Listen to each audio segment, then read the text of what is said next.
Bueno, aquí está el profe Gabriel, coordinador también del taller 3. Gabriel, saludos. Hola Gabriel, no se Gabriel, escucha el ¿estás audio, bien Gabriel. el audio? ¿Tienes un problema de audio? Ah, ok. Listo, ahí mientras lo resuelves entonces. A ver, ahorita en un momento le damos espacio a Gabriel.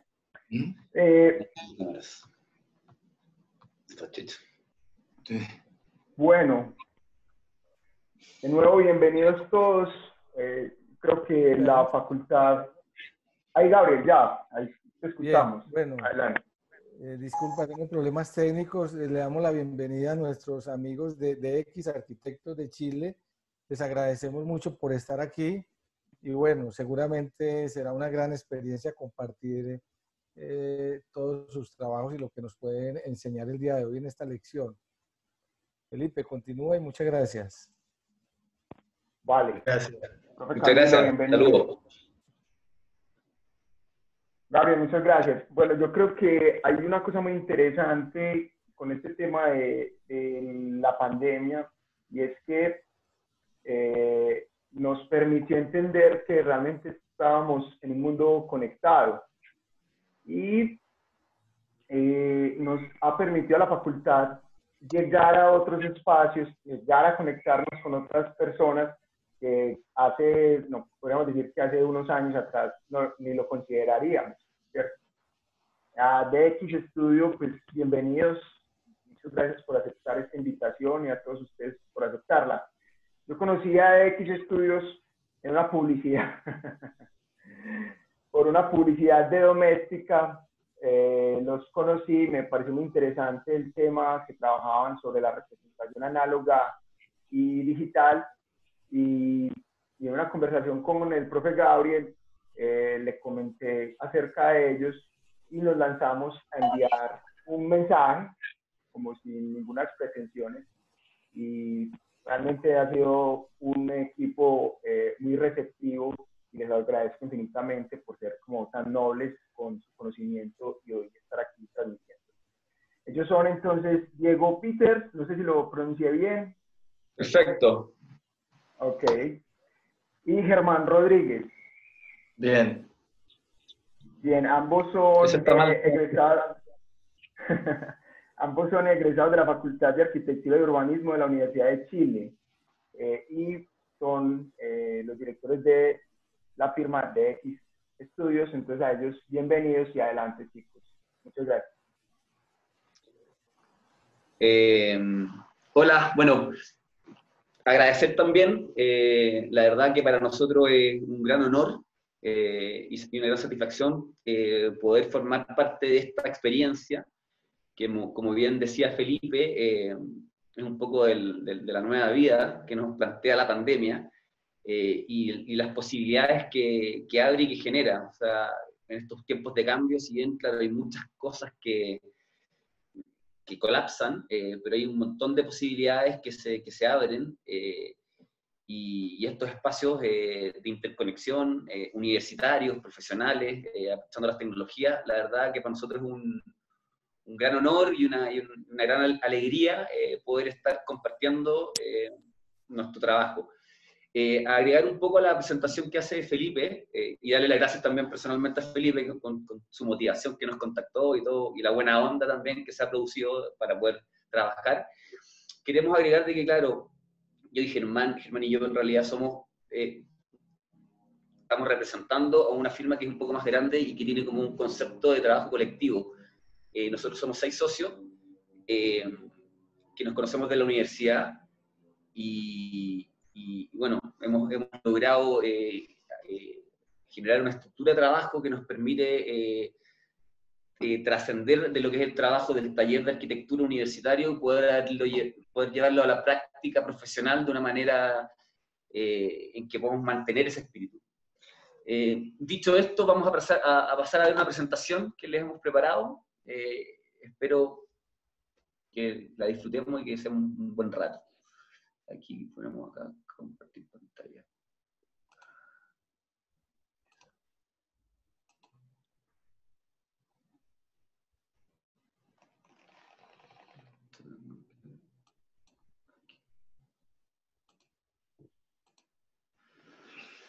Bueno, hola Medellín. Acá estamos desde Santiago, un día soleado. Y retomando el hilo de lo que les estaba comentando, y como nos decía Felipe, nosotros aprendimos a hacer arquitectura trabajando en equipo. Y desde los tiempos universitarios, desde el segundo año de universidad, que creo que más o menos ya nos consolidamos como un grupo de amigos, teníamos un montón de intereses comunes y el eje principal era la arquitectura. Comenzamos a trabajar a nivel de la universidad, compartiendo un poco la pasión por la disciplina. Como dijo Germán alguna vez, nos consideramos fan de la arquitectura nosotros, nos gusta hacerla, y estamos convencidos de que es una disciplina de un trabajo absolutamente colaborativo. Nosotros egresamos del año 2000, del 2000 y 2003, los distintos socios de la universidad, y hay unas imágenes donde podemos ver un poco la vida universitaria, el trabajo duro que a veces se da en la facultad, el compartir también otros momentos, y creemos que todo eso forma parte de nuestra esencia de cómo vemos y concebimos la arquitectura, y creemos que es importante comentarla, sobre todo también en estos ambientes de universitarios de facultad, porque a nosotros como experiencia nos sirvió mucho, y de hecho nos forjamos ahí, o sea, lo que somos profesionalmente, no solo en cuanto a conocimiento se forjó en la facultad, sino también en cuanto a las relaciones, en cuanto al equipo de trabajo, a los amigos que ahí hicimos. Como les comentaba, queremos el trabajo colaborativo, de manera horizontal. Tenemos una forma de trabajar acá en que los equipos se arman y se estructuran en base al encargo mismo, más que tener una estructura de trabajo que recibe el encargo. Al revés, la estructura se adapta y se amolda al encargo. Eso nos ha permitido abarcar distintas escalas de proyectos, distintos tipos de proyectos, y pensamos que esta manera un poco más de organización, un poco más como un rizoma, nos da más flexibilidad y nos ha dado la cualidad de poder adaptarnos a los distintos tiempos y poder seguir adelante con nuestro estudio, que bueno, es lo que nos gusta hacer, digamos. De alguna manera, sobrevivir a los tiempos. El hecho de trabajar 6 amigos nos han llevado a que los tiempos difíciles lo hemos podido sobrellevar, y aquí estamos en este momento sobreviviendo a la pandemia y ya recuperando el trabajo directamente en la oficina y un poco la nueva normalidad que estamos viviendo.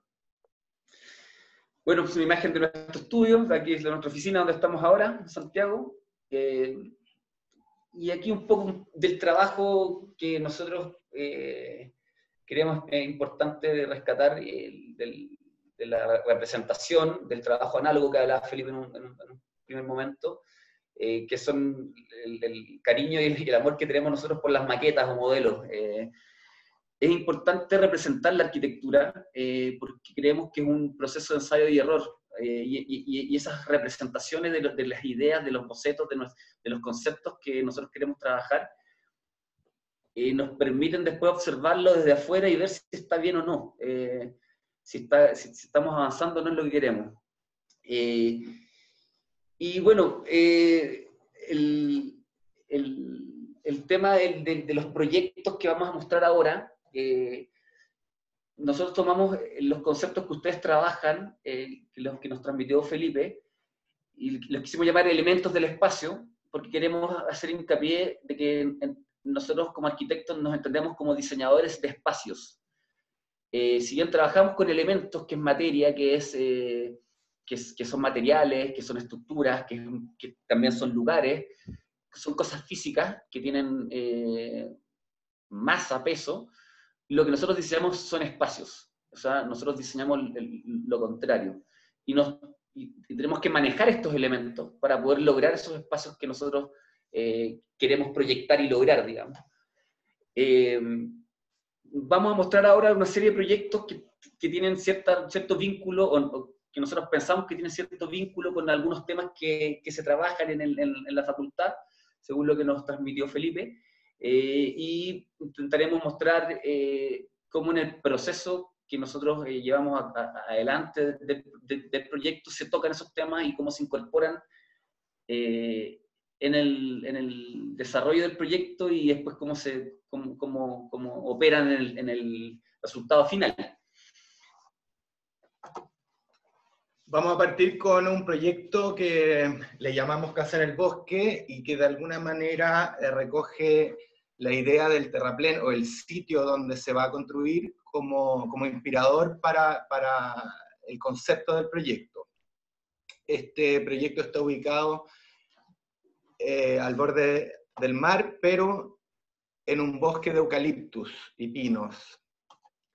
Este es el terreno y de alguna manera nos evoca la idea del bosque, y de ahí nace el concepto un poco de la casa en el bosque, este refugio bien básico y un poco ligado a la concepción de refugio primaria, la que tienen un poco los niños de la casita en el bosque. Ahí aparece como el típico dibujo de una casa, de un niño. Eso inspira el diseño que proponemos en esta casita.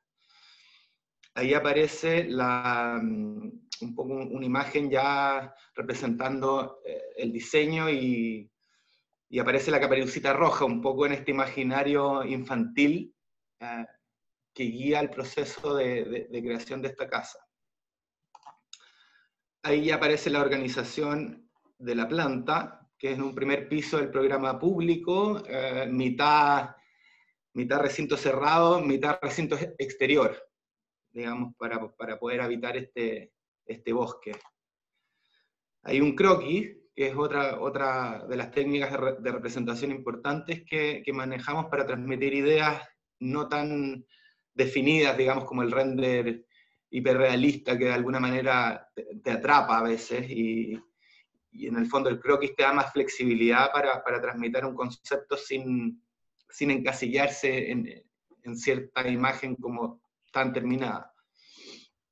Y acá aparece el resultado de la cabaña en el bosque, que en su revestimiento exterior trabaja con madera reciclada, madera que fue reciclada de una lechería antigua, y se ocuparon las maderas viejas, lo cual le da una sensación de atemporalidad, como si la casa siempre hubiese estado ahí o hubiese estado hace mucho tiempo, y de alguna manera traer el bosque a la materialidad de la casa y a la expresión de la casa. En el fondo es como si alguien hubiese cortado los árboles de ahí y con eso mismo hubiera hecho la cabaña. Y los vanos que se ven también tienen que ver como con este dibujo de la casita, de un poco la pérdida de proporción que tiene el niño. Es una ventana grande, una puerta chica.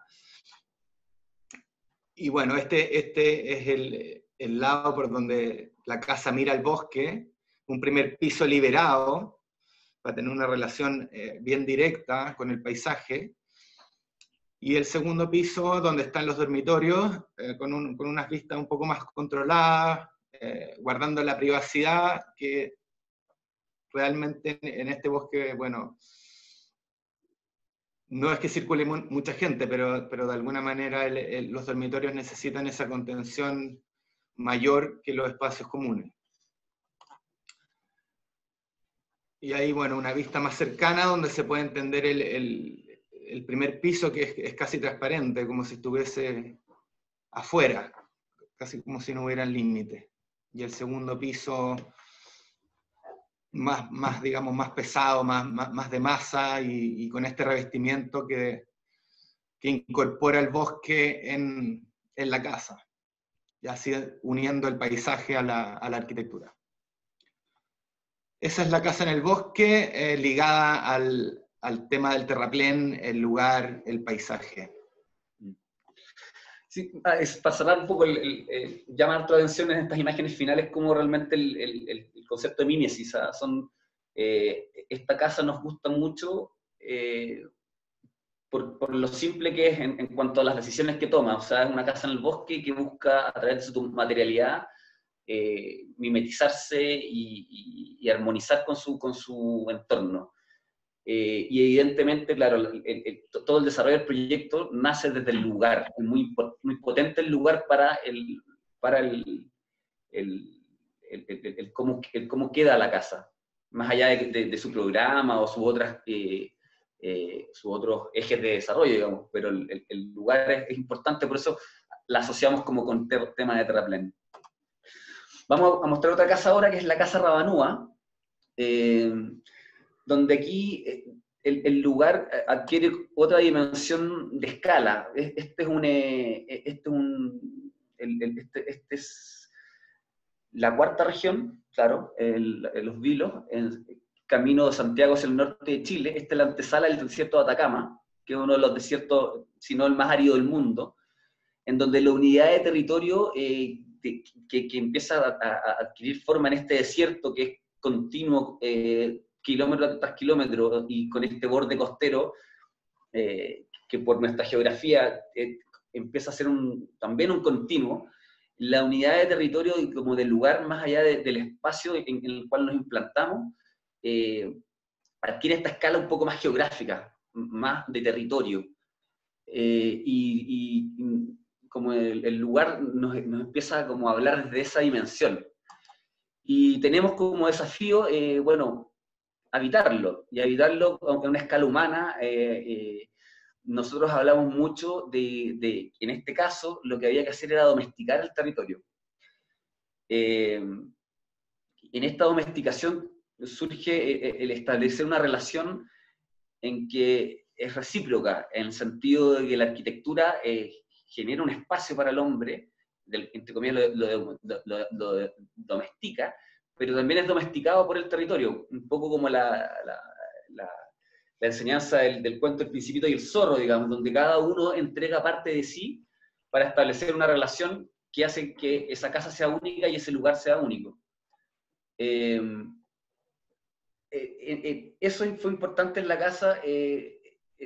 También en el programa aparecen 2 volúmenes o 2 naves en que dejan un tercer cuerpo, que es un cuerpo que está no materializado, digamos, que el espacio, y se comunica por una galería, en donde tenemos los servicios en un primer piso en este volumen, dormitorios en el primer piso de este volumen, y después tiene 2 escaleras que lleva 2 segundos pisos. Un segundo piso con las dependencias de los dueños de casa, y otro segundo piso con más dormitorios para invitados. Y esto conectado con una galería. Esta situación de generar 2 volúmenes tiene como objetivo generar un entremedio en este espacio tan agreste, tan árido, tan potente, que nos dé la posibilidad de domesticar un exterior para poder habitar esta parte de afuera de la casa.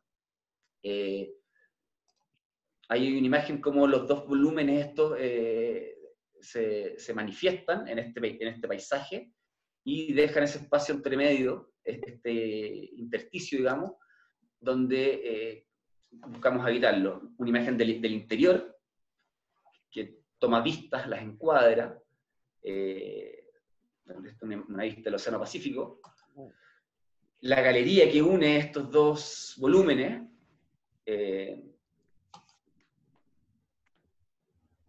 y ahí podemos observar lo que empieza a ocurrir, digamos, en este intersticio, en este deseo de domesticar, de contener este paisaje para generar un lugar que el humano pueda habitarlo con sus hábitos y ritos. Aparece la terraza, en este caso. Ahí están las 2 naves. El giro que tiene esta nave tiene también una voluntad de captar vistas y contener el viento, que un viento constante desde el sur poniente, digamos. Y aquí un poco podemos ver cómo brota y cómo la casa termina domesticando el paisaje y logrando insertarse y posarse en un lugar que en una primera mirada resulta bastante inhóspito, como es este desierto. Aparece la vegetación y un poco la vida que nace desde este espacio no construido, este tercer volumen que nosotros llamamos. Ahora vamos a pasar al tema del hogar, digamos que nosotros le llamamos como programa, en el cual hay cuatro puntos importantes: el rito, digamos, los actos a realizar, el mueble como, digamos, como escala humana o como modelador del espacio interior, y la luz, que pensamos que la luz es uno de los materiales más importantes con los que trabajamos. De alguna manera los espacios no existen sin luz. Entonces, de la manera en que la luz construye el espacio, de alguna manera los límites que nosotros definimos son para darle carácter a la luz, o sea, claro, y al espacio. Vamos a partir con el tema del mueble, en un análisis, digamos, de la banca, la típica banca de construcción, o esta construcción espontánea que generalmente tiene la síntesis de las necesidades básicas para poder diseñar un mueble, como que no hay ningún elemento que sobre, y todo está en función de un servicio, no hay nada de adorno, digamos. Nosotros también creemos que el mueble es una manera de aproximarse a la arquitectura como desde su pieza más básica o más pequeña, en el fondo. A veces tenemos proyectos que en el fondo son como unos muebles grandes, que partieron del análisis de un mueble donde hay mucho manejo de la escala, del centímetro, del detalle, y también donde uno se puede aproximar al hacer. En el fondo es más fácil hacer un mueble que hacer una casa, digamos, como un paso anterior. Diseñar una banca, que fue lo que nosotros hicimos en este caso, estudiando la lógica de los caballetes de construcción, que se fabrican muy rápido y, como digo, no tiene adornos, son elementos que están siempre en función funcionales. Y acá se ve la estructura en el fondo básicamente, que es el soporte y las diagonales que permiten que este elemento se mantenga estático. Y nosotros, un poco tomando esta lógica, la llevamos a un diseño un poco, por decir así, más sofisticado o más trabajado en el detalle, en las uniones, en cómo la diagonal se ensambla con las patas y con la cubierta de esta banca. Este para nosotros fue un ejercicio bien bonito, y esta banca que habíamos diseñado quizás hace ya como 15 años, hasta el día de hoy es uno de nuestros caballitos de batalla en cuanto a diseño, y bueno, y también un producto que podemos vender, digamos, pero fue una aproximación a la arquitectura rápida. En el fondo, cuando no tenéis encargos muy grandes, puedes trabajar en el mueble, y el hacer con las manos te ayuda a comprender el porqué de las decisiones de diseño. También, bueno, esto es una foto de un techo que hicimos en la oficina, que lo fabricamos entre todo el equipo, y insisto, o sea, como meter las manos en la masa. Uno comprende mucho mejor cómo diseñar cuando está en contacto directo con la construcción y, digamos, con la fuerza de gravedad. En el fondo el papel aguanta mucho, pero la materia, digamos, en relación a la fuerza de gravedad, digamos, necesita estructurarse de manera eficiente para poder funcionar. Acá vamos a pasar a un proyecto que es uno de nuestros proyectos preferidos. Deriva un poco de la idea del mueble grande, en que esto es una sala de yoga. Vamos a partir con el tema de la luz, que fue uno de los temas principales, digamos, porque pensamos que a través de la luz como que de alguna manera se maneja la espiritualidad de los lugares. La luz tiene como esa cosa como divina, ¿no? Y la búsqueda del yoga, la meditación, en el fondo el contacto con uno mismo y a través de uno mismo con el universo. Tenemos esta cita, ¿vale?, para que la lean ustedes y entiendan que este proyecto de alguna manera se construye en base a la luz.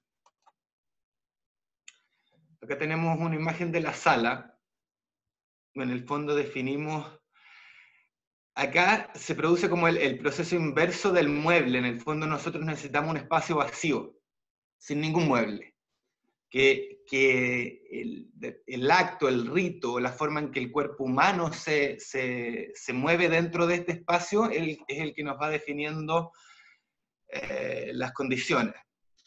Trabajamos acá una ventana baja, que en el fondo está al nivel del movimiento del yoga. El yoga se hace sobre el piso, mucho en posiciones, digamos, sentado o doblado sobre el cuerpo. Entonces, como que el horizonte del yoga, digamos, está en esos 90 centímetros. Y una caja, digamos, suspendida sobre esta luz, de alguna manera evocando la idea de la levitación, en el fondo, cuando el espíritu se eleva, y es la luz la que te lleva hacia arriba, y bueno, con unas aperturas de luz en los encuentros de la estructura. Eso se puede ver acá, donde se encuentra el techo con el muro, que tenemos una lucarna arriba, acá también, en el otro lado, y la ventana, esta corrida, da vuelta por todo el perímetro. Entonces esta sala, de alguna manera, es una caja de luz cambiante. Durante todo el día va teniendo diferentes estados de luz. Igual es interesante cómo uno puede reconocer cierta estructura y cierta tectónica entre la banca que vimos hace un rato atrás, que era un objeto construido, que fue algo que hicimos hace 15 años, y 10 años después, a través de ese mismo aprendizaje de cómo estructurar, nosotros diseñamos espacio y luz. Un poco como hay un proceso y de que este objeto, de que como la estructura, hay un minuto que se pone al servicio del espacio y hay un aprendizaje que ya se adquirió respecto al manejo de estos elementos de masa, pero se ponen al servicio de lo que comenta Germán, o sea, la luz, el vacío,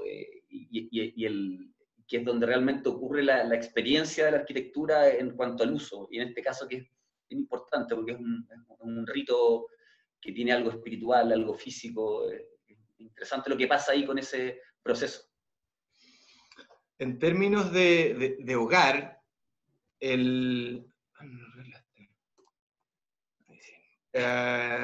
como les explicaba, este es un espacio vacío. Esta es la sala, que funciona como un espacio vacío y tiene un volumen que es el servidor, en el fondo, donde las personas entran, el recibidor, y tienen los camarines y baños de hombres y mujeres, uno a cada lado, donde acá sí se trabaja, digamos, el mueble a un nivel muy, muy preciso de medidas para poder resolver el tema de cambiarse de ropa, de ducharse, sin, digamos, robarle mucho espacio a lo principal que es la sala, que como se ve acá, básicamente es un espacio vacío que llenamos con el rito del yoga y con la luz. El trabajo importante de los detalles, lo que hablamos del mueble, en que uno puede trabajar el centímetro, la unión, en el fondo, acá podemos ver el escantillón de esta sala, cómo se resuelve el tema de la ventana, cómo se resuelve el tema de la estructura a la vista, y cómo eso finalmente trae el resultado como como fino en el fondo, ¿no? Lo principal es un volumen muy simple, es un rectángulo, pero a través de los detalles toma un carácter bien potente, creemos nosotros en este caso. Evoca un rito, un acto que está un poco sale de lo común, sale como de los programas clásicos que nos toca resolver, como vivienda. Esta es una sala que está sobre una vivienda existente, a la cual le sacamos el techo y le pusimos esta caja negra por fuera y blanca por dentro. Un poco esta dualidad también, el yin y el yang, buscando siempre hacer referencia como a los actos del yoga. Ahí ya se ve la sala con la gente practicando, que finalmente en este caso, el mueble vendría a ser como el mat, o sea, esta colchoneta que se pone, que es la que define el espacio de práctica de cada persona. Y un poco las dimensiones y las proporciones nacieron de eso, del mat y de las posiciones de las personas. Acá se puede ver cómo está a un nivel como de 90 centímetros la práctica, enfrentando la ventana. Y nuevamente, o sea, la relación entre la foto y el corte llevado a nivel de detalle constructivo, pensamos que el detalle es muy importante para el carácter final de los espacios. O sea, a veces formas simples, con detalles bien pensados, tienen más trascendencia que quizás formas muy complejas en que los detalles no están resueltos. Y a veces las formas complejas hacen que los detalles sean más difíciles de resolver o no se pueden resolver. Mirando hacia un lado la ventana baja que da la vuelta, hacia el otro lado donde la luz entra en la unión del muro con el techo, y el acto de la meditación también en el horizonte de los 90 centímetros. Y acá esta es como un espacio vacío que es capaz de acoger otros actos también. En este caso es un concierto, que invita un poco a otra actividad. En el fondo también en la escuela nos decían que los buenos espacios servían para múltiples usos, en el fondo. Y se ponía el ejemplo de nuestra escuela, que eran como una especie como de galpones que fueron desde un convento de monjas hasta un mercado. Caballerizas. ¿No? Caballerizas, después también fue un psiquiátrico. De alguna manera, los buenos espacios sirven para múltiples usos. Y por último, una vista desde la calle, también citando a otro arquitecto, que en el fondo que la buena arquitectura pasa desapercibida. En el fondo la buena arquitectura no mete mucho ruido, sino que de alguna manera pareciera siempre haber estado ahí, y ser siempre parte como del lugar, y no es muy ruidosa. En el fondo eso lo quería transmitir con esta foto, que es como un secreto, es como una caja como de sorpresa, en el fondo, desde afuera. Llama la atención, pero de manera silenciosa. Y todo el mundo, en el fondo, toda la sorpresa ocurre cuando uno entra. Eso con respecto a la sala de yoga y el hogar, en este caso. Salimos de la vivienda para mostrar cómo los actos definen los espacios. Ahora vamos a mostrarle otro proyecto, la casa prefab o prefabricada en realidad, que tiene mucho que ver un poco con el tema del construir del mueble, del hacer que la casa sea un mueble grande, como dijo Germán en su minuto.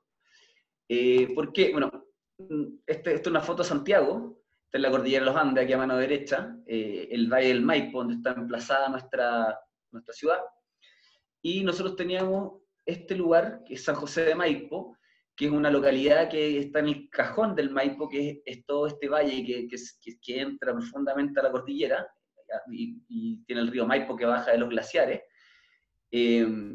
es un lugar que está por un camino bastante complejo de llegar, a una hora y media más o menos del centro de Santiago, y ese era el lugar donde tenemos que emplazar el proyecto, con la condición de que el tiempo de trabajo en obra fuera el menor posible. Entonces, para eso nosotros dijimos, bueno, tenemos que prefabricarlo. Y fue prefabricado, fue prefabricado en este punto, ahí, en este punto, que es parte del pericentro de Santiago, un barrio industrial, Cerrillo se llama, en donde nosotros produjimos o sea, generamos la prefabricación de la casa para después transportarla a ese punto. Hay una foto ahí del valle, digamos, del lugar donde se va a empezar la casa. Es un poco el paisaje al cual nos teníamos que acomodar. Entonces empezamos a desarrollar, un poco como decía Germán, el detalle, el mueble. Este proyecto trabajamos un envolvente con dos caras totalmente despejadas, un techo y un piso. Más fotos del lugar acá a la derecha. Y acá tenemos la planta, digamos. Son dos caras de este paralelepípedo totalmente transparente, de vidrio. Tenemos un espacio que es el central, donde tenemos el comedor y el living, la cocina, un núcleo de baño, el dormitorio principal, y después acá tenemos una sola zona de servicio y una pieza de invitados. Acá es una caja, digamos, que tiene un cierre acá, y después tenemos este volumen en el cual metemos todo lo que es el programa húmedo, llamado así, cocina y baño, y básicamente eso se transforma en mobiliario, en artefactos. Entonces, ¿de qué manera nosotros al concentrar eso en este punto, se genera toda la espacialidad de la casa? Bueno, aquí nosotros lo que hicimos para poder conceptualizar, plasmar el tema del prefabricado, nosotros separamos esta casa en 3 volúmenes. Ese es un volumen que calza justo con la medida máxima que se puede transportar en Chile a través de un camión, una carga, digamos, como volumen, sin tener que llegar a permisos especiales. Este es otro volumen, y después un tercer volumen. Cada uno de ellos bueno, la casa se construyó entera dentro de un galpón en Cerrillo. Aquí se puede apreciar dónde está la separación de los 2 volúmenes largos. Nosotros construimos la mayor cantidad de obra posible en este espacio. Quedó pendiente todo lo que es la impermeabilización de la cubierta, las ventanas y la implementación de los muebles de cocina. Las ventanas, evidentemente, porque se nos iban a romper en el camino. Después nosotros sacamos estos volúmenes, acá se puede ver, los subimos arriba de un camión, y en un día, que fue un largo día de trabajo, terminamos en la noche montando ya el tercer volumen en el terreno.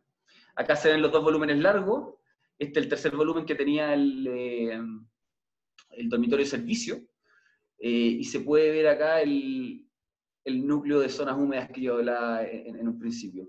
Entonces esta caja aparece con bastante diáfana, digamos, implantándose en el terreno.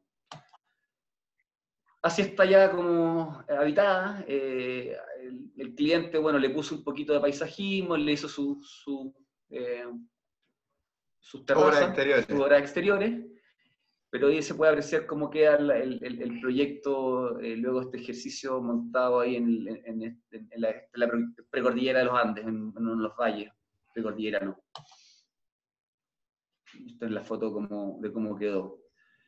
Fue un ejercicio súper interesante para nosotros. La casa tuvo 3 meses de trabajo en la planta, digamos, en la fábrica, y 2 semanas de implantación en la obra. O sea, se cumplió el objetivo de poder generar un módulo que se lleva después a terreno. Y el trabajo en la planta, claro, ahí fue súper interesante cómo era hacer esto como un mueble, que es algo más encima que se mueve.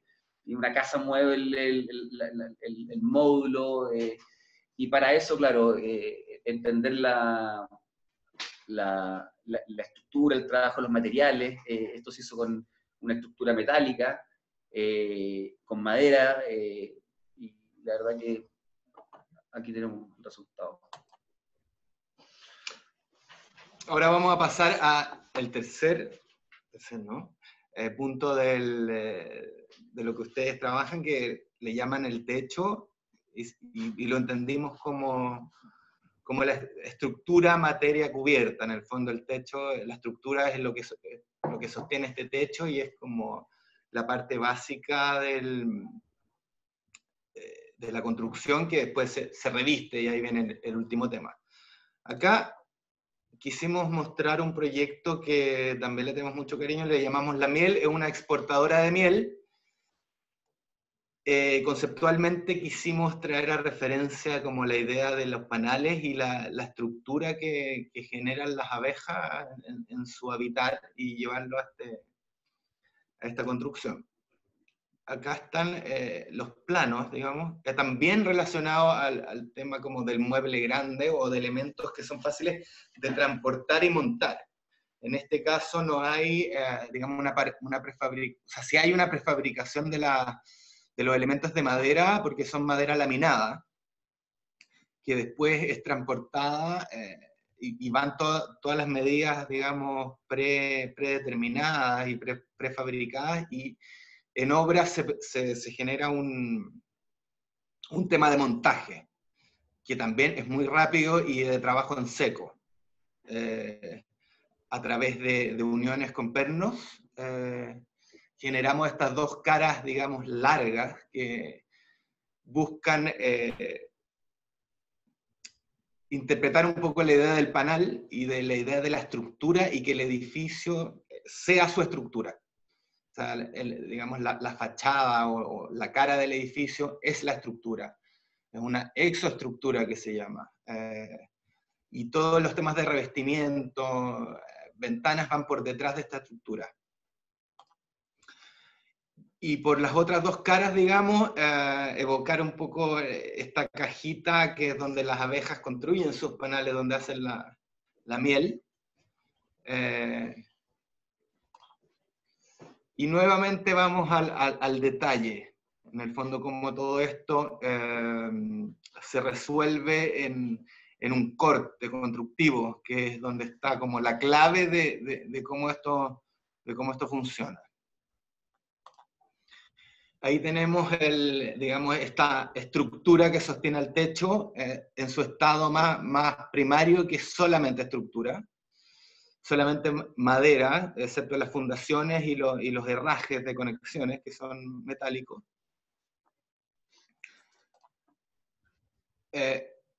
Nuevamente el detalle, y cómo del detalle pasamos a la obra, digamos, bien resuelta. Ahí ya. Y bueno, como el tema era el techo, quisimos elegir una obra con un techo importante, que en este caso, esta fachada es la fachada norte, que acá en Chile es por donde pega el sol. Y como estas son oficinas, la idea era darle una sombra constante, para no tener como reflejo en las pantallas y todo lo que sucede con el exceso de luz en la oficina. Y por último, una imagen igual a la imagen con que empezamos, digamos, de estas fachadas largas, y la idea del panal, y insistir también, como ustedes están viendo, el tema de la prefabricación y el transporte. No necesariamente eso tiene que ser, digamos, fabricar el espacio y transportar el espacio, ¿no? También puede prefabricar los elementos, que de alguna manera, si uno no tiene que transportar aire, al no transportar el espacio, y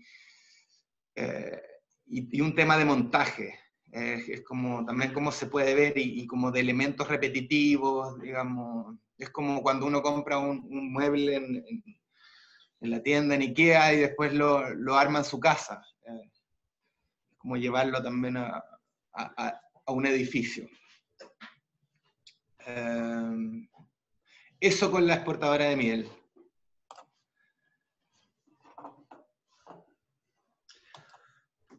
Ya, este es el último proyecto que vamos a mostrar. Penúltimo. ¿Penúltimo? Sí, esperemos no estar aburriendo. Esta es la casa de acero, le llamamos. Un poco, es una casa que se desarrolla en un solar que es plano, es una vivienda de 3 dormitorios, con un programa bastante estándar. Lo que rescatamos como síntesis en este proyecto es el trabajo del material y el revestimiento. Y en eso tenemos, se generan dos conceptos. Bueno, un poco la planimetría de la casa. El tema del material y el producto. Cuando uno se enfrenta a la vida profesional y a trabajar, digamos, en el mercado, a uno como arquitecto le ofrecen un montón de productos para poder revestir y trabajar la arquitectura. En este caso nos quisimos revelar un poco a la idea de producto y poner lo importante respecto al producto, que es el material.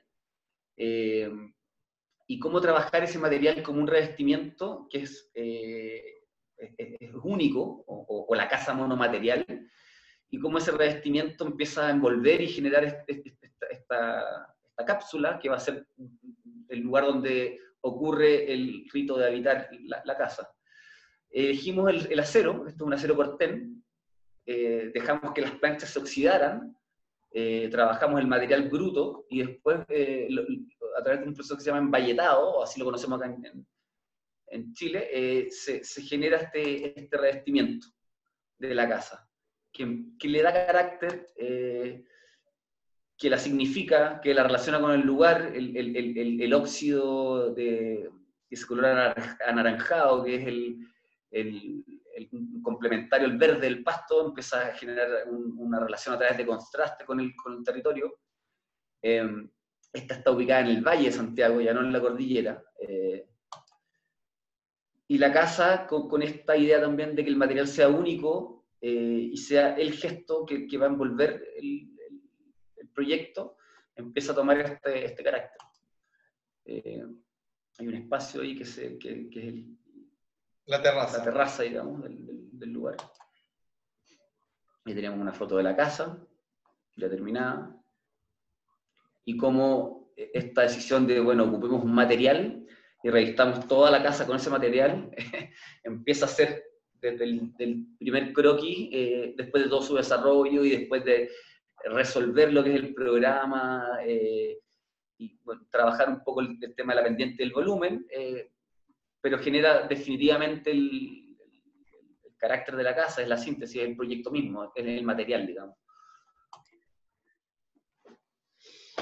Este sí es el último proyecto. Esta es una remodelación de una casa existente en el lago Rapel, un lago que está al sur poniente de Santiago. Estos son los planos originales de la casa, una casa construida hace mucho tiempo, una casa de madera que estaba en un estado bastante ruinoso, la madera bastante podrida, y el encargo fue remodelar la casa casi sin cambiar lo que ustedes llaman el hogar, o sea, digamos, el programa es exactamente el mismo, con algunas pequeñas intervenciones. Esta es la planta de la casa, y ahí se ve lo que nosotros en el fondo ampliamos. Nosotros dijimos, hagamos un espacio intermedio por todo el frente de la casa, que va uniendo terrazas en diferentes niveles, porque esto está en la pendiente de un cerro. Entonces la casa ya tenía como 3 niveles. Y nosotros, a través de estas terrazas y circulación exteriores, fuimos uniendo estos niveles y además generando una piel exterior, que es la que le va a dar como el nuevo carácter a la casa. Entonces acá tenemos los planos originales, que los vamos contrastando con los planos que hicimos nosotros de la casa. Tomamos su estructura y generamos una volumetría, digamos, similar, pero la modernizamos, por decirlo de alguna manera, a la casa. cambiamos su revestimiento exterior y generamos estos espacios intermedios que finalmente fue el límite de la casa. La elevación sur y la nueva elevación y las elevaciones oriente y poniente, y ahí las nuevas elevaciones que propusimos nosotros, pero en base a lo mismo. La idea acá, el paralelo, es darse cuenta que es bastante similar, y nuevamente llegamos como al detalle. En el fondo está en el detalle de los volúmenes, donde se resolvió y se reestructuró la casa. Acá el estudio de maquetas que hicimos, ya con los volúmenes nuevos. Y acá vamos a ir viendo cómo se renovó la casa. Ese era el estado de la casa original cuando la tomamos, y ese es la misma vista hoy en día, con el proyecto terminado. Y ahí se puede ver en el fondo ese espacio intermedio que generamos a partir de lo que existía. Este es el acceso de la casa, y esta es la nueva, digamos, las nuevas ropas, la nueva vestimenta de la casa. Esta es la vista desde el lago hacia la casa. Y ahí está la casa hoy en día.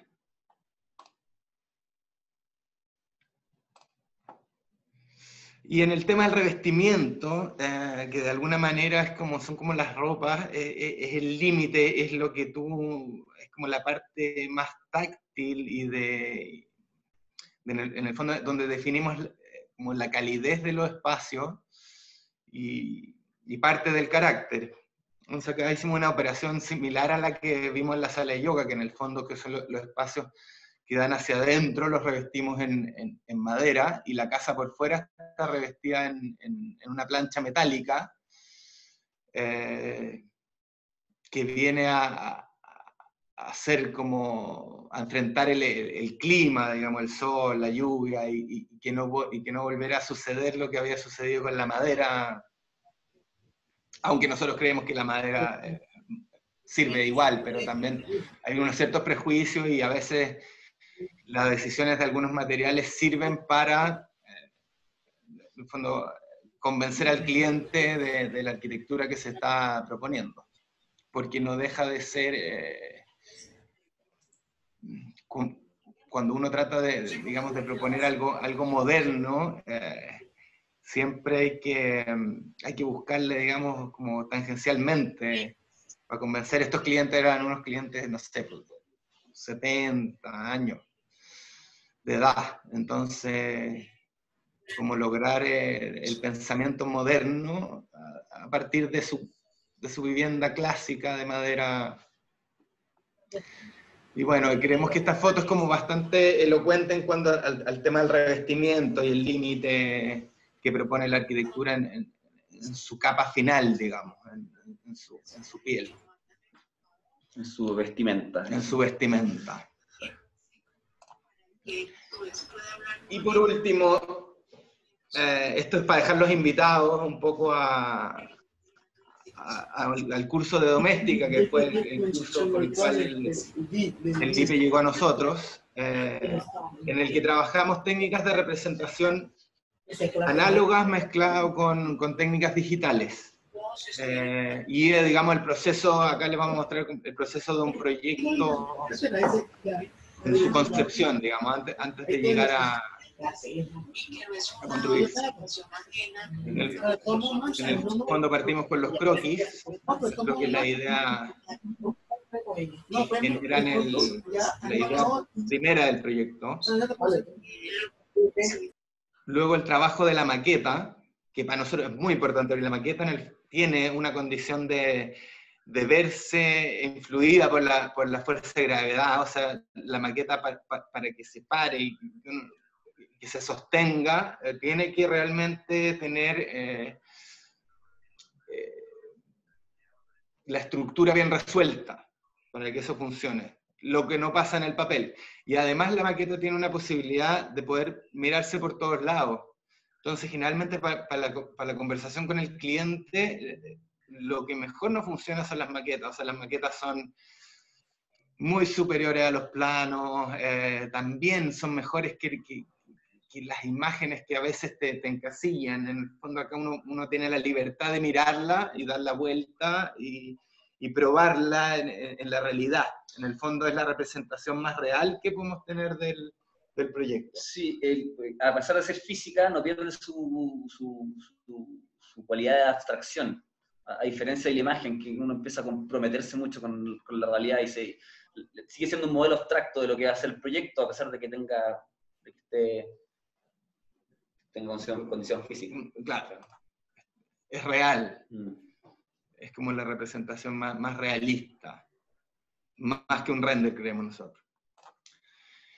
Luego el trabajo de plano, que la idea, esto que estamos mostrando, es como, esto es una casa en la playa, al borde del mar, pero arriba de una lomita, digamos, de un cerro, en donde quisimos destacar con el trabajo los espacios exteriores de la casa.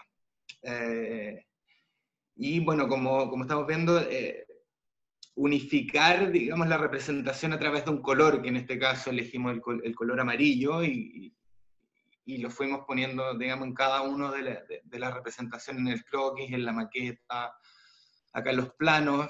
Luego la axonométrica desplegada, donde separamos las partes del proyecto, digamos, en la estructura, el hogar, digamos, los espacios exteriores, el revestimiento. De alguna manera acá están disectados los temas que ustedes están trabajando por capas, por partes. Luego los cortes, siguiendo con la idea de tener un color que vaya unificando todos estos planos. Y el render, entre comillas, el fotomontaje, que también tratamos de darle un toque no tan realista, digamos, que todavía mantenga algo de abstracción, que todavía mantenga algo de maqueta. Esta es una casa que está en proyecto, si el coronavirus lo permite, deberíamos empezar pronto la obra. O sea, esto es un caso real de cómo se trabajó un proyecto aquí en la oficina, que esperamos se pueda materializar pronto. Y lo usamos, en el fondo, usamos este proceso para hacer el curso de doméstica.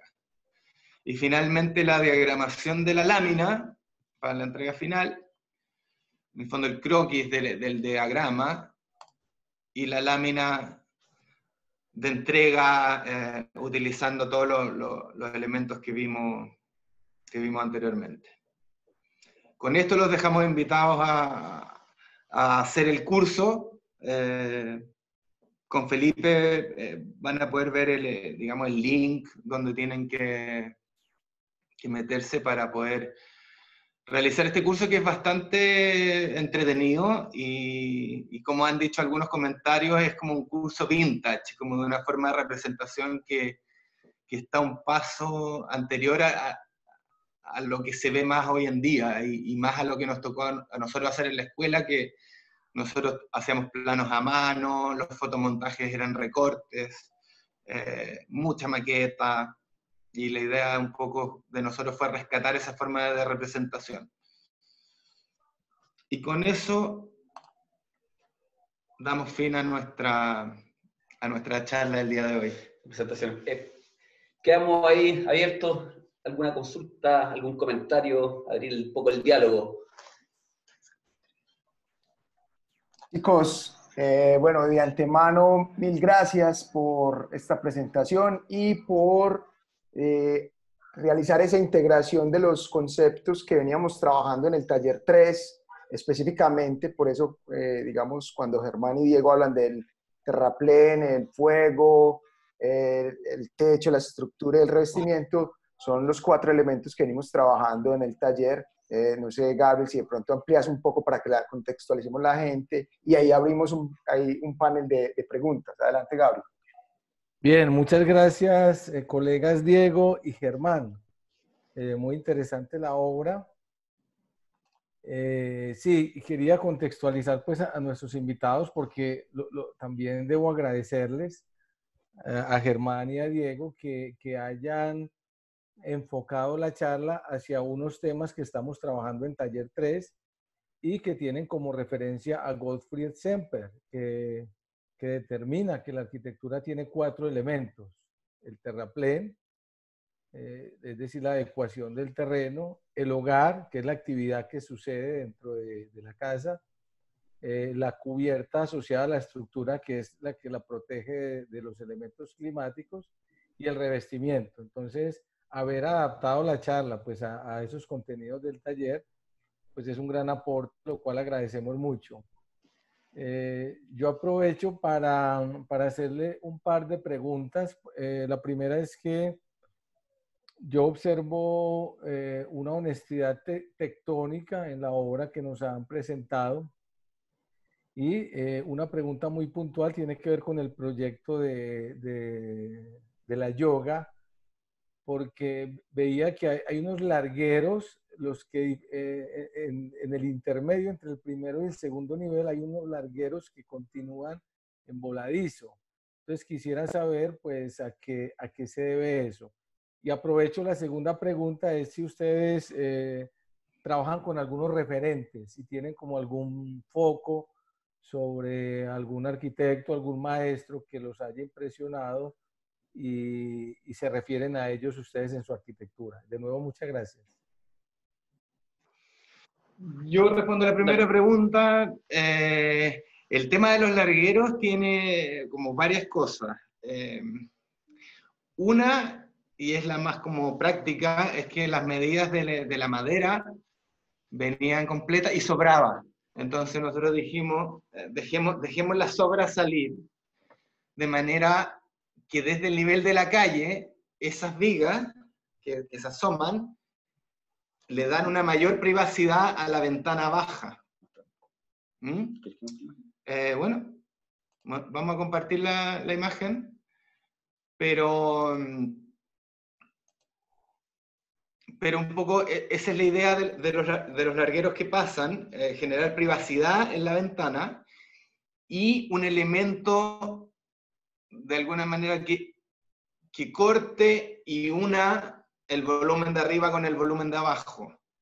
En un momento, cuando estábamos diseñando, era cómo hacemos esta unión en el fondo, cómo se pega la caja sobre la casa. Y al traspasar estas vigas, tuvimos la sensación que generaba ese corte, pero a la vez esa unión, era como la sutura. A ver, no, es que acá se ve mejor, en esta, ahí. Entonces, cuando uno va pasando por la calle, esos largueros de alguna manera son como un cortavista de esta ventana. Y es como la sutura, es como el punto de unión donde se cose la caja con la casa. Y como te decía anteriormente, también las medidas de las vigas, como venían, de 6 metros, y el interior de la sala tenía 5 metros, quedaba 1 metro de sobra que lo quisimos aprovechar. Incluso si te fijas, las puntas de las vigas están disparejas. O sea, se usó la viga tal cual como venía, sin darle un corte, digamos, a plomo a todas las vigas. Entonces unas salen más, otras salen menos, y tienen esta condición también como espontánea, como de usar el material tal cual venía, sin retocarlo, y aprovechar al máximo su dimensión y sus características. Esa es la idea de las vigas asomadas. Respecto a los referentes, bueno, hay como una historia de referentes, como nos conocemos hace tanto tiempo, podríamos nombrar varios. O sea, en la época de la escuela quedábamos bastante maravillados con la exuberancia geométrica de Enrique Miralles. Con la representación también. La representación que hizo una escuela, digamos, respecto a eso. también todo lo que fueron durante los 90, las vanguardias de los Países Bajos, con estas oficinas OMA, etcétera, nos llamó mucho la atención eso.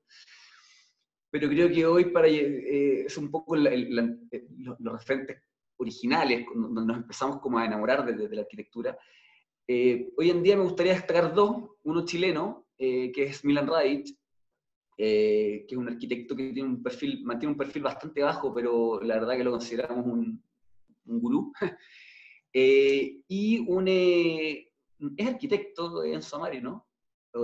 Diseñador. Es diseñador. Enzo Mari es diseñador italiano de los 70 que tiene un libro que se llama Autoconstrucciones y que él hace muebles. Y si uno mira un poco el trabajo de él, yo creo que va a poder entender un poco a lo mejor esos largueros que salen, la banca que hicimos. O sea, la verdad que el trabajo de Enzo Mari nos llama mucho la atención, que él hace muebles, ¿no? Es un diseñador que se dedica un poco a hacer muebles. Yo creo que serían dos referentes importantes hoy en día. También destaqué uno de los inicios, no sé, ¿querías agregar a alguien más? Sí, mira, yo vi los referentes que ustedes manejaban en el curso y me sentí bastante identificado. Hay varios que son arquitectos de las Case Study Houses. Ah, claro, Richard Neu.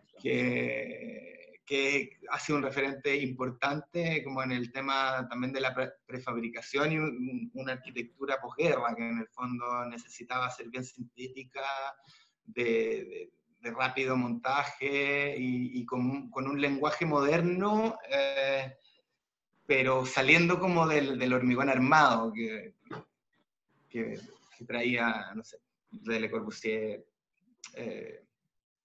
Eso es referente importante.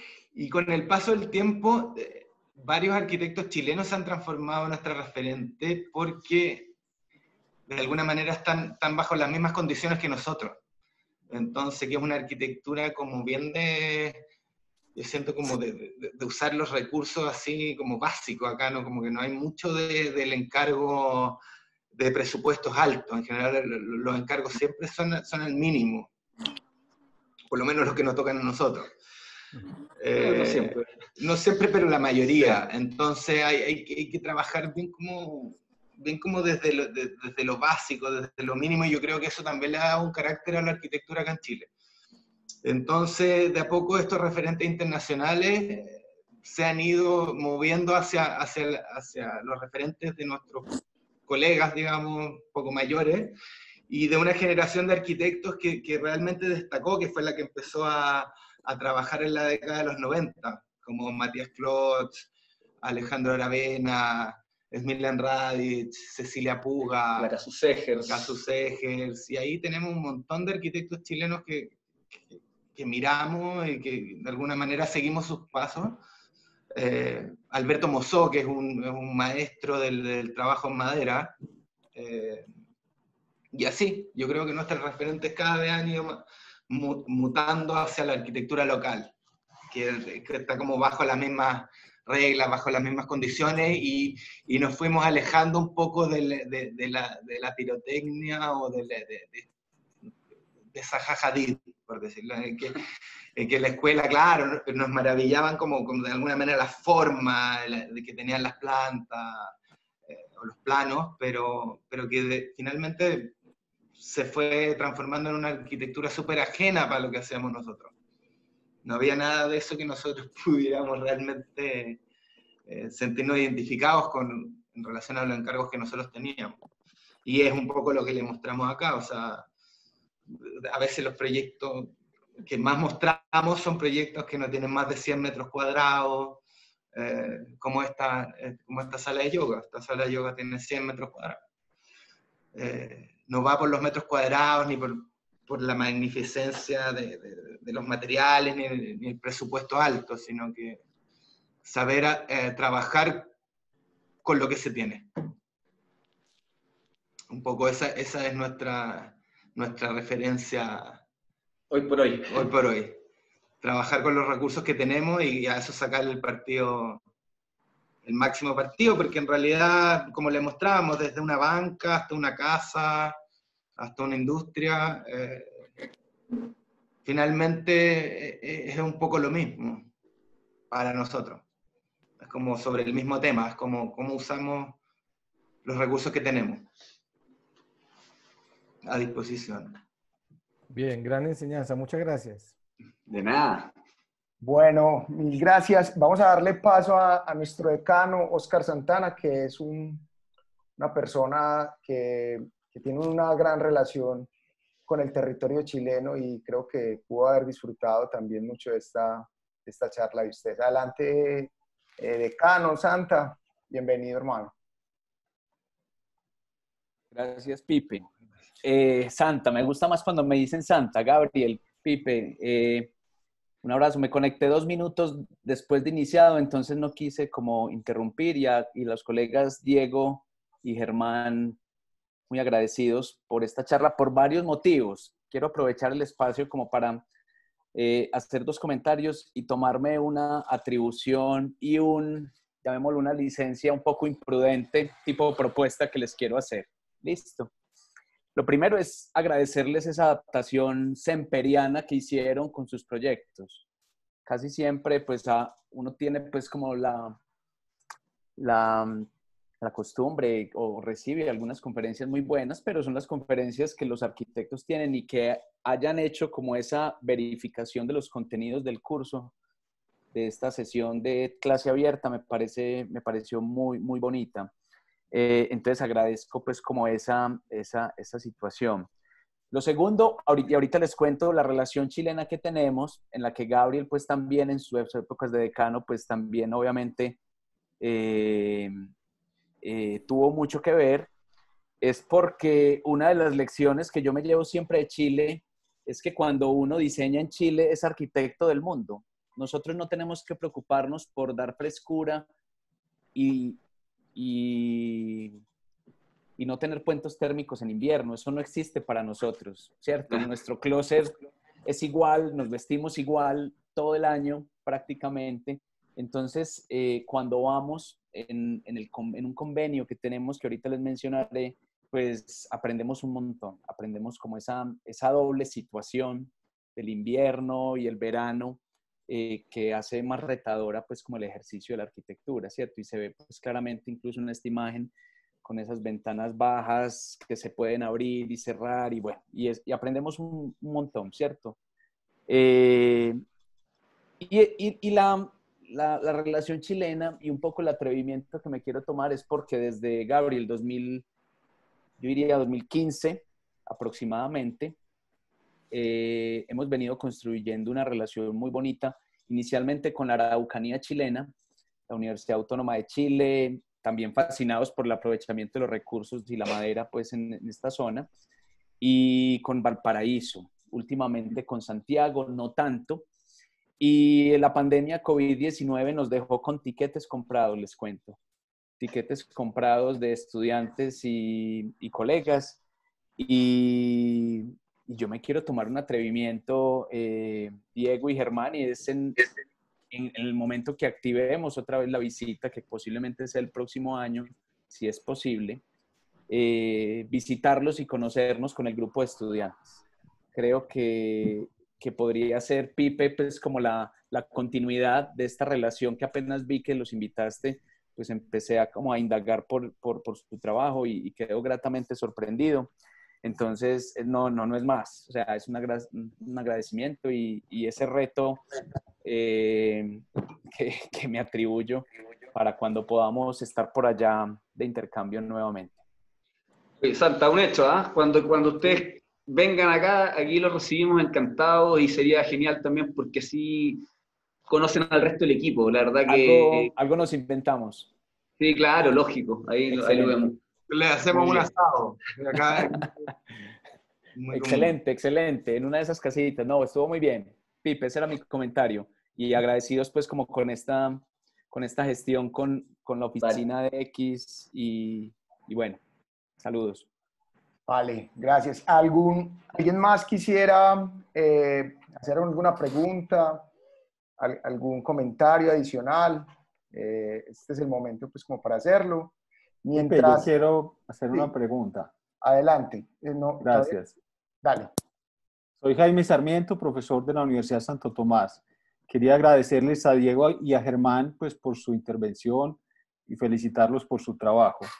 Quería hacerles una pregunta un tanto más académica. Ustedes comenzaron mostrando el trabajo desde la universidad, donde dormían debajo de las mesas, trasnochando para las entregas. Ese era Diego.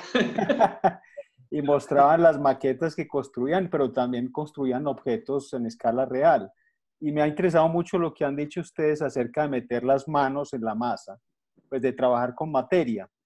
Y también han hablado de la fuerza de la gravedad, a diferencia de esa otra arquitectura de papel. El gran problema de las universidades consiste en que muchos de lo que hacemos son mentiras, porque son arquitecturas de papel que no se pueden construir. Y entonces me interesa mucho ese asunto de la aproximación a la materia, a la densidad, a la gravedad que ustedes llaman. Las cosas pesan, por supuesto. Los materiales tienen su propiedad. Claro, cuando estábamos en la universidad esto era factible de pronto hacer este tipo de ejercicios, pero ahora en la pandemia, cuando no nos podemos reunir, cuando tenemos que dar clases virtuales, coger un ladrillo o un listón de madera es una cosa ya impensable. Entonces, ¿cómo creen ustedes que se puede como solventar esa aproximación a la materia, volver a ese término de realidad que me parece tan fundamental en esta situación?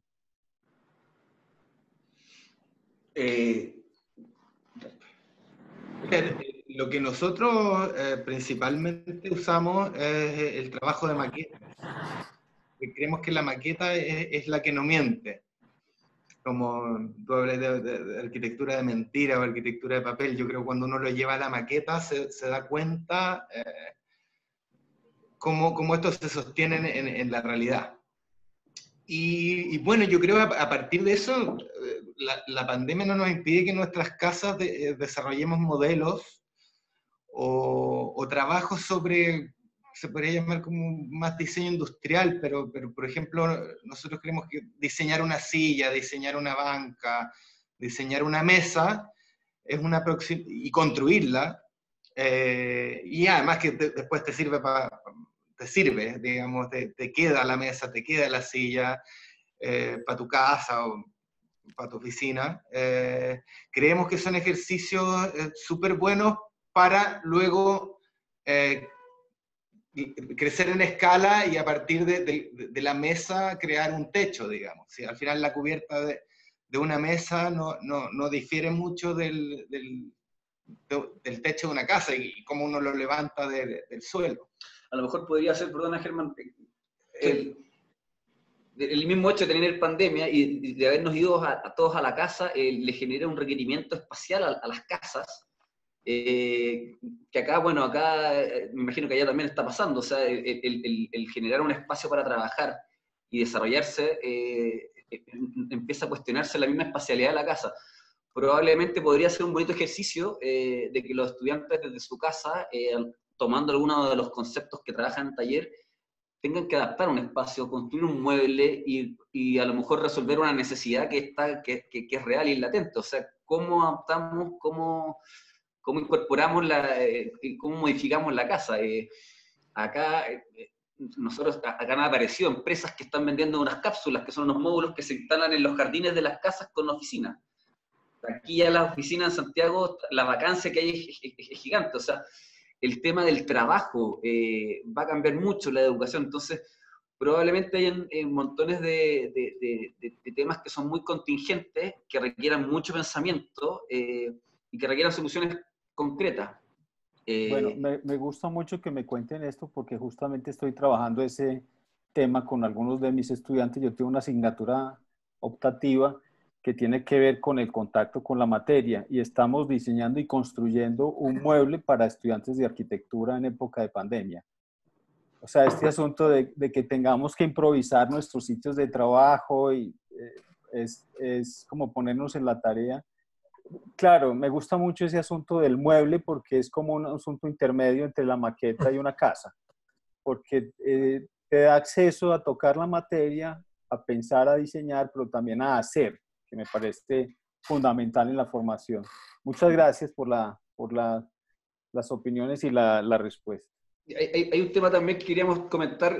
Bueno, Santa ahí comentaba de que en Chile, claro, tenemos esta amplitud de clima súper potente, pero también la materia y la gravedad se ve desafiada cada tanto. Y eso es una cuestión que nos forma de manera muy importante en la escuela. O sea, desde primer año tenemos física, tenemos estructura, porque aquí las cosas tiemblan muy fuerte, entonces Hay terremotos. hay terremotos, entonces claro, hay una formación que también tenemos del entender la estructura como algo importante, entonces yo creo que eso nos ha ayudado. Está bien.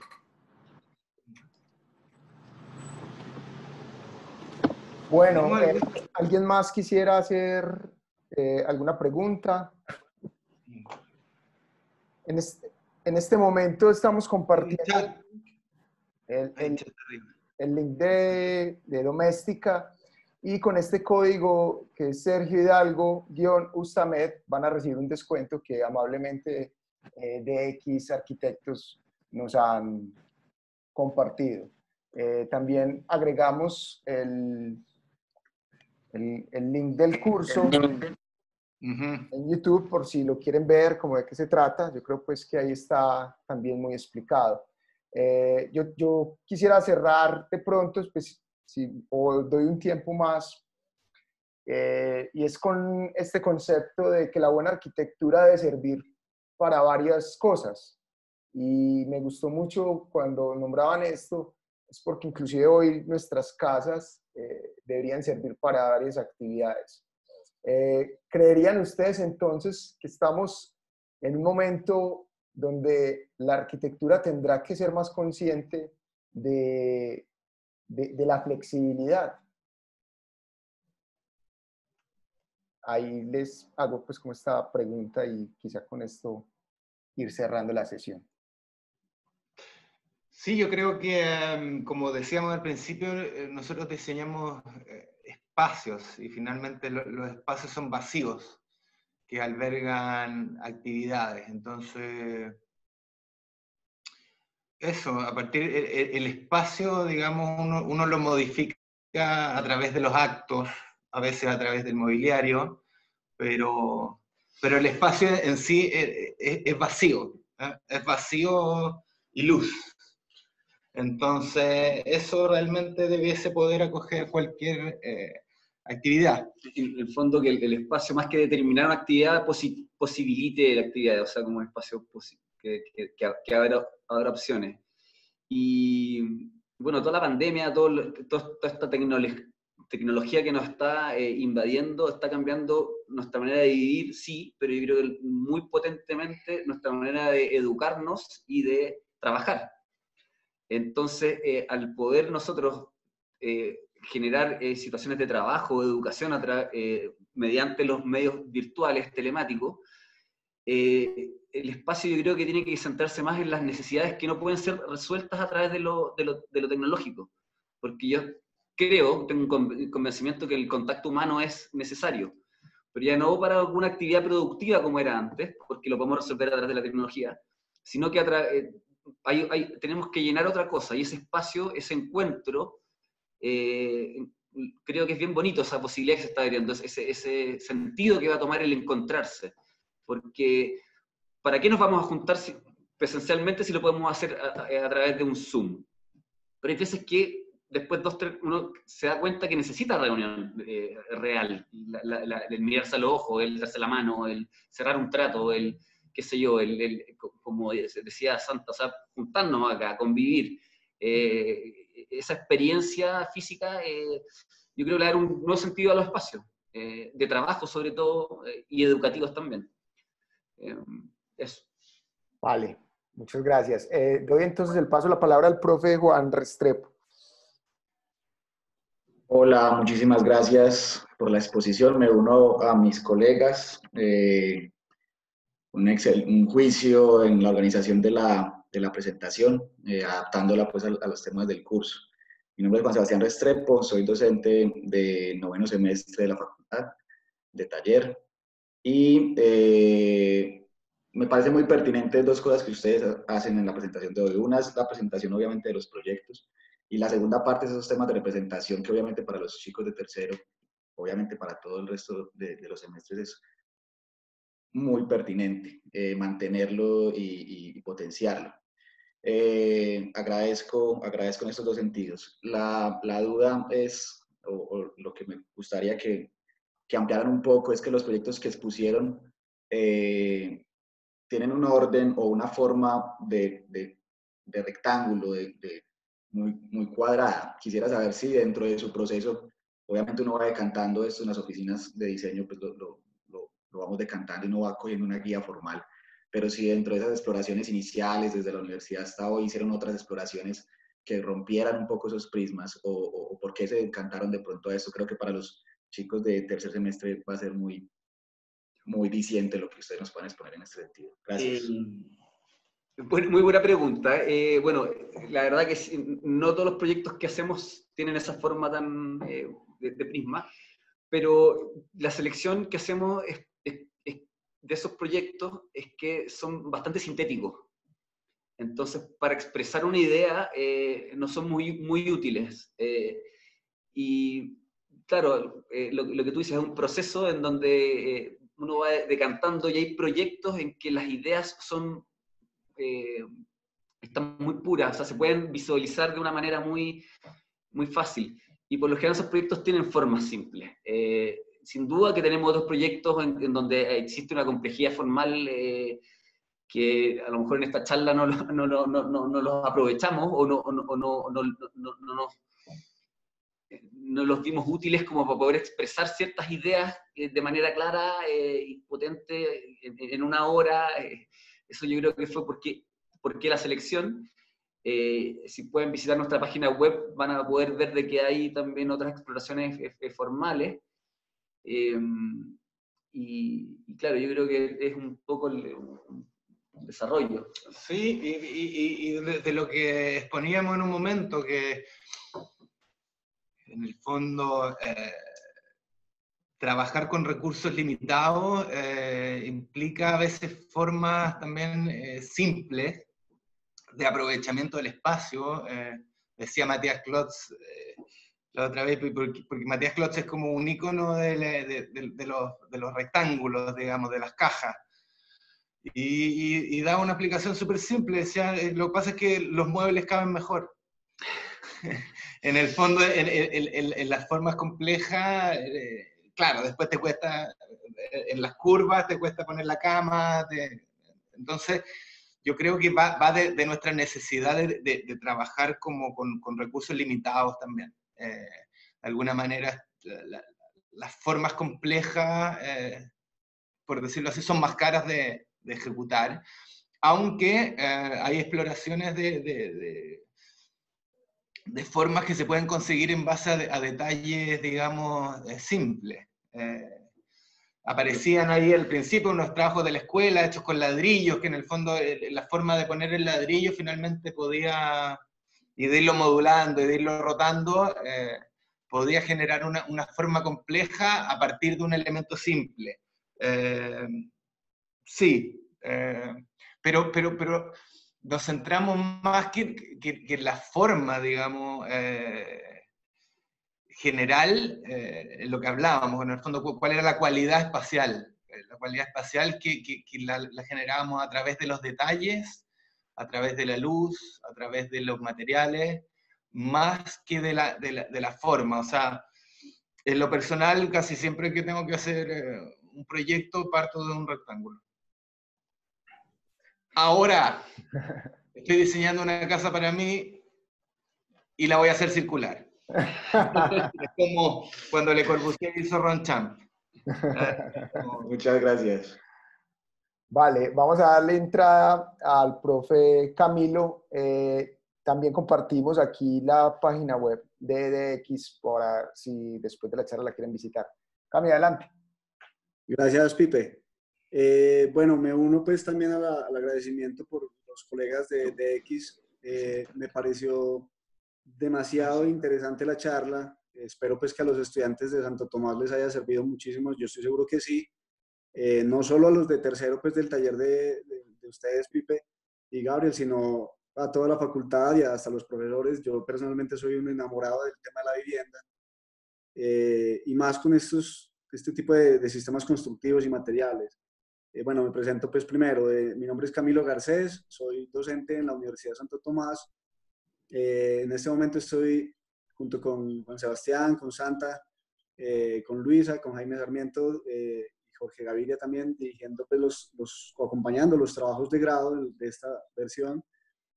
Bueno, y además de agradecer la presentación, yo quería hacer una pregunta sobre el tema de la materialidad, de la tectónica en estos proyectos que ustedes nos presentaron, que pues, todos fueron maravillosos. Me encantó cuando trajeron a colación a Enzo Mari, sobre todo con ese tema de hacer con las manos. Creo también que no hay nada más fundamental para nosotros como arquitectos que juntarnos, que tocar la materialidad, como sentir lo que son los materiales con las manos, y el maestro Enzo Mari nos enseñaba muchísimo de cómo construir a partir del dibujo y de hacer las maquetas y luego terminar haciendo las muebles. Cuando ustedes hablan de esos proyectos, y obviamente también ligado al tema de los presupuestos bajos, como también nos sucede a nosotros acá en Colombia, por ejemplo, cuando optan por esas maderas recicladas para los recubrimientos, siempre están presentes pues como este tipo de decisiones que no solo responden a un factor estético, que si bien lo generan en la arquitectura, pero luego hay que pensar en la pátina del tiempo, ¿ya? O sea, ¿qué pasa después? Sus clientes, ¿cómo reaccionan con estos proyectos, con estos materiales que de alguna u otra forma tienen un desgaste, un deterioro, van exigiendo una serie de mantenimientos, o cómo son los tratamientos técnicos que ustedes hacen con estos materiales para poderlos plantear en su versión final y entregarlos con esta calidad como lo han hecho hasta el momento?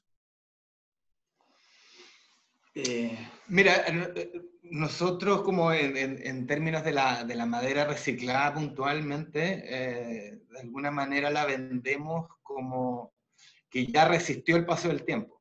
En el fondo, o sea, estable, ya se estabilizó en cuanto a su envejecimiento. Claro, entonces es un poco lo mismo que pasa con el acero oxidado, que en el fondo el mismo óxido es el que genera la protección del acero.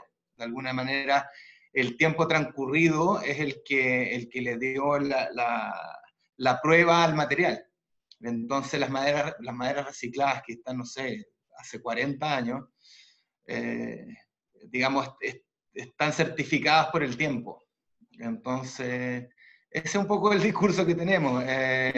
Y es verdad, o sea, por ejemplo, acá se usa mucho de las demoliciones. Los techos están hechos de roble, de madera roble, que hoy día es muy cara comprar un roble nuevo, pero estas maderas están secas hace años, entonces no se tuercen, casi no necesitan tratamiento. Con unas escuadrillas importantes. O sea, lo otro, que claro, cuando la madera no tiene esta certificación por el tiempo, no está estabilizada, no es reciclada, protegerla del sol sobre todo. La humedad, la madera la hace bien. La hace bien, la absorbe y la otra, pero el problema es cuando absorbe humedad acá, y aquí, claro, como tenemos una variación climática importante, después en verano le da muy fuerte el sol, las maderas se estropean. Entonces, si la vamos a dejar sin revestimiento y una madera que no esté estabilizada, tiene que quedar protegida del sol. Y si no, aplicarle algún tipo de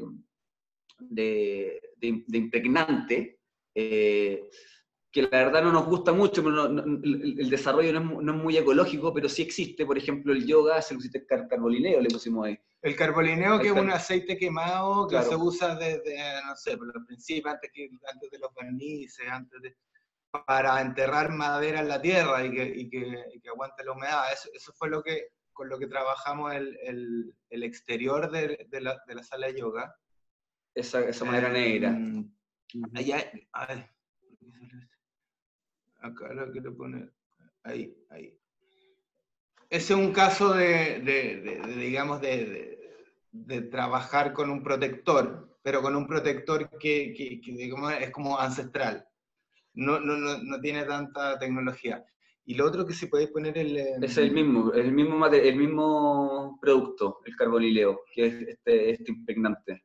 Y ponte una imagen de la miel, que en el fondo también tiene impregnantes, sí, igual hay que protegerla con algún producto, pero en este caso el techo, ese techo gigante, la idea era también protegerla de la lluvia y del sol.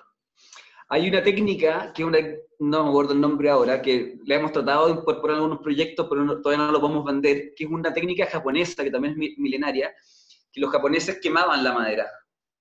La quemaban con un soplete y le generaban una costra, digamos, de carbón, y eso después lo aplicaban como terminación, y esa costra, ese desgaste del carbón, era lo que la protegía de la humedad, del sol y todo. Y la verdad que queda como una expresión muy bonita. Hay algunas empresas que lo están tratando de desarrollar acá en Chile, y nosotros hemos intentado realizarlo. Se me olvidó el nombre que tiene, pero si lo googlean, es madera quemada, es una técnica japonesa milenaria. Así que, bueno, y ahí que... Es bonito eso, porque al igual que el acero oxidado, de alguna manera, si la madera se puede quemar, pero si yo la quemo controladamente, la protejo, es como una especie como de vacuna. Es como una costra. Es como una especie, yo, claro, tengo miedo de que se queme, bueno, entonces la quemo controlada y de esa manera la protejo. Tengo miedo de que el acero se oxide, bueno, lo oxido controladamente y ese óxido me va a proteger. En el fondo son técnicas más antiguas que los productos tan modernos, pero tienen una lógica, no sé, tienen una lógica como natural, como también de entender el material, no solo de ir a un producto y tirárselo encima, sino que... Como inyectarle el virus. Es como inyectarle el virus. Exacto, es una vacuna, ¿sí? Es la vacuna que es la misma carga viral en dosis controladas. Yakisugi, así se llama la técnica, nos soplan. Sí. De hecho, acá en Colombia, pues bueno, hace poco estábamos experimentando con algunas técnicas de la madera, se le conoce como madera carbonizada, que es esa técnica de quemar la superficie. Bastante interesante. Claro, existe, hay que buscar ahí. Es de experimentar, es de hacer con las manos, hay que probar.